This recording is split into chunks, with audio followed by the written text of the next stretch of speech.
मेरे एक दोस्त ने मकान किराए पे दिलवाया था।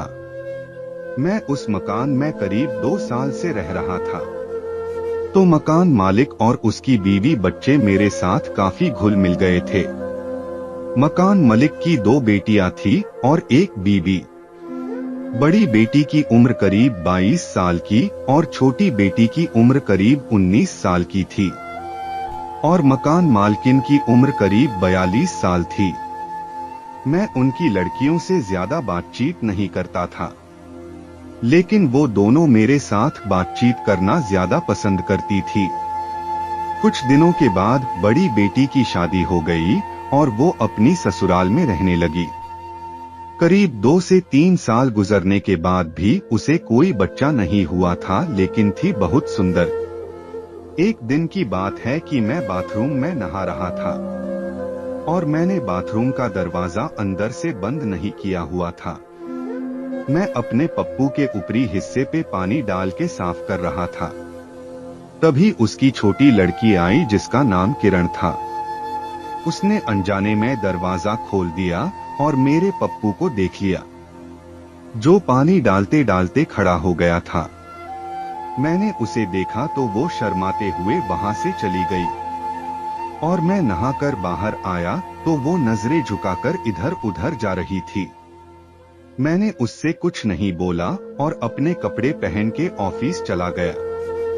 शाम को अपनी ड्यूटी खत्म करके घर वापस आया और बेल बजाई तो दरवाजा उसी ने खोला और मेरी तरफ मुंह बनाकर और जीभ निकालकर चली गई। मैं समझ नहीं पाया कि क्या बात हो गई है। दूसरे दिन मकान मालिक किसी काम से दिल्ली से बाहर गए और मुझे कह गए कि आप हमारे बच्चों को ध्यान रखना, मैं किसी काम से बाहर जा रहा हूँ। मैंने कहा कि ठीक है अंकल, मैं ध्यान रखूंगा, आप बेफिक्र जाइए। रात हो चुकी थी। मकान मालकिन ने कहा कि राघव, आज आप खाना हमारे यहीं पे खा लेना और उस दूसरे वाले बेडरूम में सो जाना, क्योंकि अंकल नहीं है। रात को हमें डर सा लगेगा।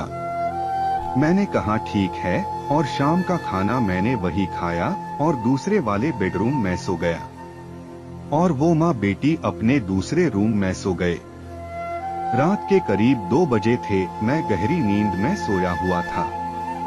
तभी उसकी छोटी बेटी किरण आई और मेरे पप्पू पे हाथ रख दिया और उसको धीरे धीरे से सहलाने लगी। मुझे कुछ एहसास हुआ कि क्या हो रहा है।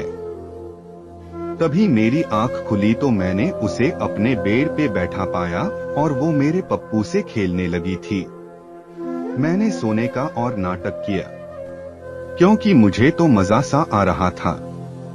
अब उसने मेरे अंडरवियर को नीचे की तरफ सरका दिया और पूरा का पूरा पप्पू अपने हाथ में ले लिया और मेरे 8 इंच का पप्पू पूरा तन कर खड़ा हो चुका था और उसने उसको अब अपने मुंह में ले लिया और जोर जोर से चूसने लगी। तभी मैं अपनी आंख खोल कर जाग गया और कहा कि किरण, क्या कर रही हो? तो उसने कहा, राघव, आप बहुत भोले हो, आओ और जिंदगी का मजा लेते हैं, ऐसे ही सोते रहोगे।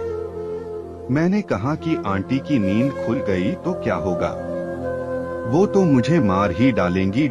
इश्क का दूसरा पार्ट सुनने के लिए चैनल को सब्सक्राइब कर लो और कमेंट में बताएं ये कहानी कैसी लगी।